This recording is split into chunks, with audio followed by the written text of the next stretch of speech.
नमस्कार मित्रों, मेरे स्पिरिचुअल कनेक्ट पे आप सभी लोगों का हार्दिक अभिनंदन है।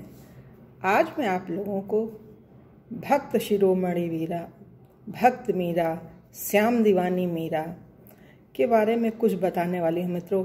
मीरा की जीवनी, मीरा कैसे सशरीर भगवान द्वारिकाधीश के चरणों में समा गई, एकाकार हो गई। वो मतलब जीवित मोक्ष मिल गया। मोक्ष मित्रों कुछ और नहीं है, हृदय की सरलता ही मोक्ष है। आपका हृदय सरल हो जाएगा तो आपको मोक्ष मिल जाएगा। संसार बंधन से जीवित ही आप मुक्त हो जाएंगे।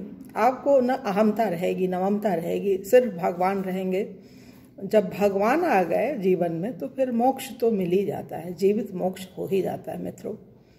तो ये तो अनुभव की बात है। जिस दिन आप लोगों को अनुभव होगा वो लगने लगेगा कि मोक्ष क्या है और अहमता ममता क्या है, और अहमता ममता से हम कैसे छूटें, तो ये स्वतः हो जाएगा मित्रों। तो चलिए हम लोग शुरू करते हैं। भक्त मीरा के बाल्यकाल की अवस्था, फिर विवाह अवस्था, जो भी अवस्थाएं जैसे होती जाएंगी वैसे वैसे हम बताते जाएंगे। ये क्रम है, एक एपिसोड के रूप में, लेसन के रूप में बनाएंगे मित्रों। मतलब 15-20 मिनट के अंदर ही बने, छोटा छोटा, जिससे सब लोग देखें, सुने, समझें।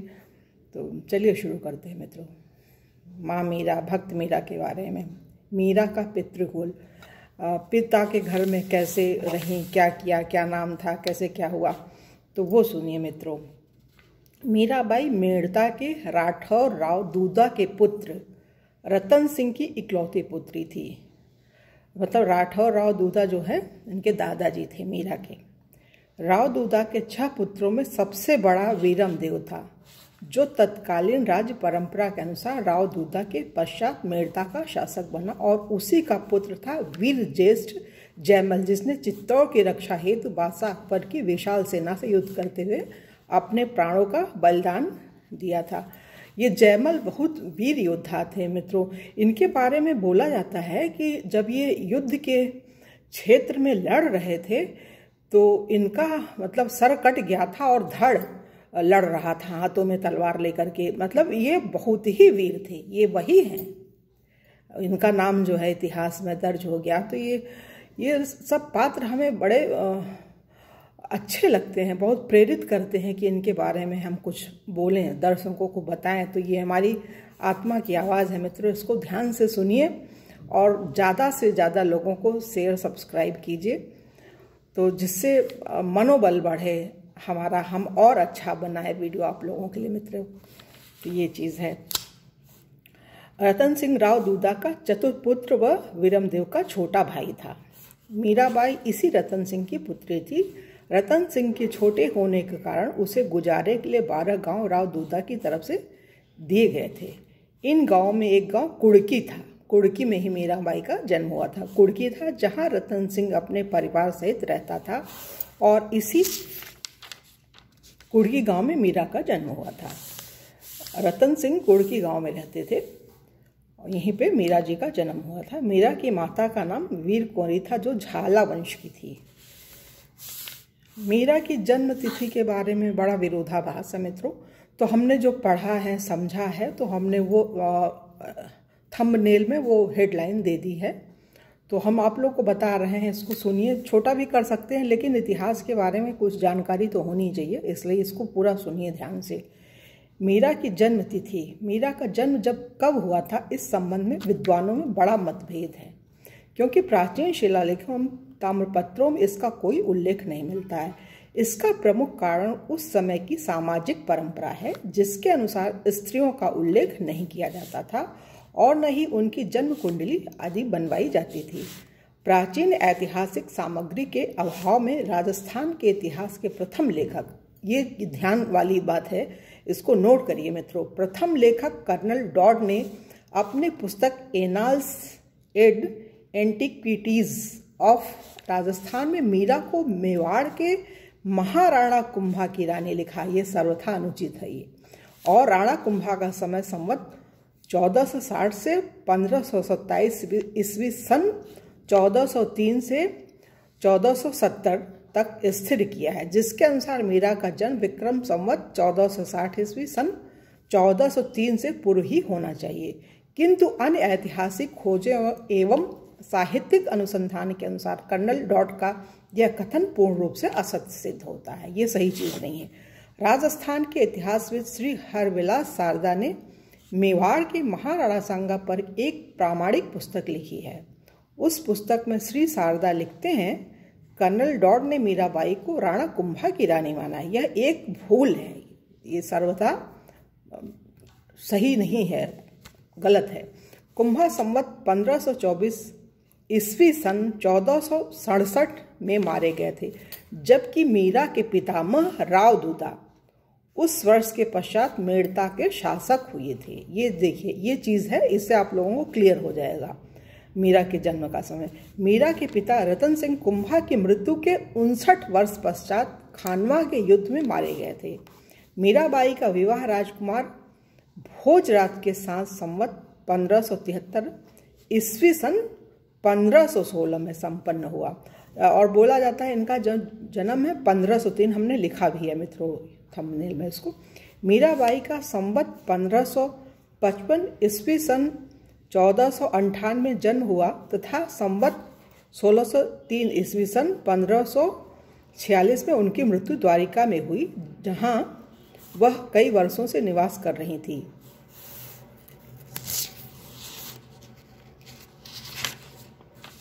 डॉक्टर गौरीशंकर हीराचंद ओझा ने अपनी पुस्तक उदयपुर राज्य का इतिहास में इस संबंध में अपने विचार इस प्रकार व्यक्त किए हैं।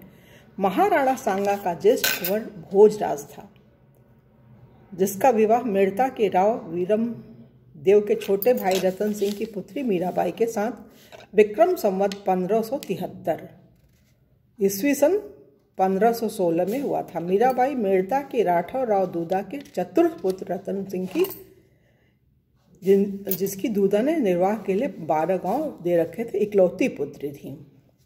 उनका जन्म कुड़की गांव में विक्रम संवत 1555 ईस्वी सन 1498 के आसपास होना जाना जाता है। किंतु काशी हिंदू विश्वविद्यालय, अब और देखिए, काशी हिंदू विश्वविद्यालय के प्राध्यापक डॉक्टर श्री कृष्ण लाल ने मीराबाई का जन्म संवत 1559-60 ईस्वी सन 1502-1503 के आसपास निर्धारित किया है।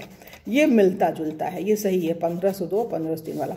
उन्होंने अपनी पुस्तक मीराबाई में इस तथ्य की पुष्टि इस प्रकार की है। राजस्थान के अन्य इतिहासकार हरविलास शारदा और गौरीशंकर हीराचंद ओझा के एक मत से मीरा की जन्मतिथि संवत 1555 के आसपास निश्चित की है और डॉक्टर राम कुमार वर्मा तथा परशुराम चतुर्वेदी ने भी इसी तिथि को स्वीकार किया है।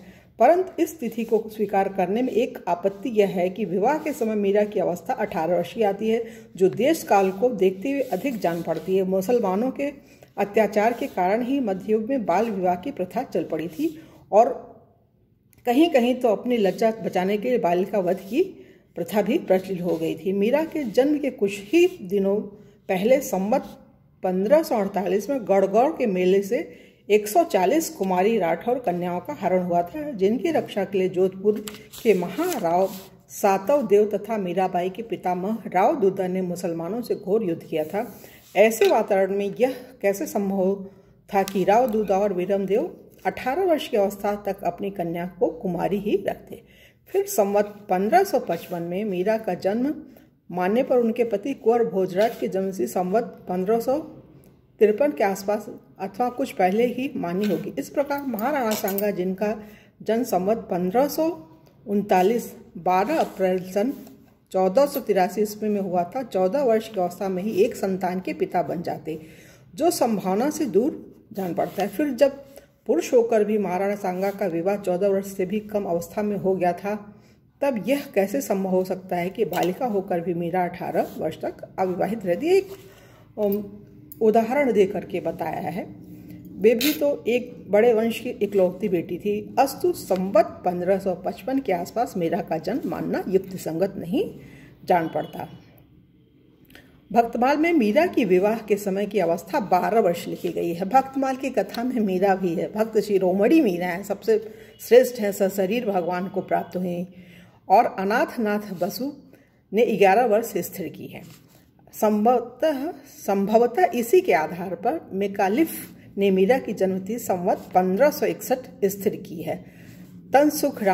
मनसुख राम त्रिवेदी ने बृहत काव्य दोहन भाग 7 की भूमिका में मीरा की जन्मतिथि संवत 1550 और 1560 के बीच मानी है, और कुंवर कृष्ण, विष्णु कुमारी मंजू और डॉक्टर धीरेन्द्र वर्मा मीरा का जन्म संवत 1560 में मानते हैं।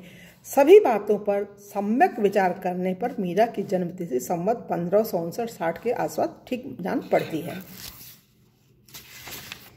चित्तौड़ दुर्ग पर स्थित मीरा मंदिर के संचालक डॉक्टर लाल सिंह सख्तावत के अनुसार मीराबाई का जन्म संवत 1560 के लगभग रास पूर्णिमा का दिन हुआ था, और इसी स्मृति में प्रतिवर्ष कार्तिक सुदी पूर्णिमा को मीरा मंदिर में मीरा जयंती उत्सव मनाया जाता है। मतलब आने वाली मित्र 30 नवंबर को है ये।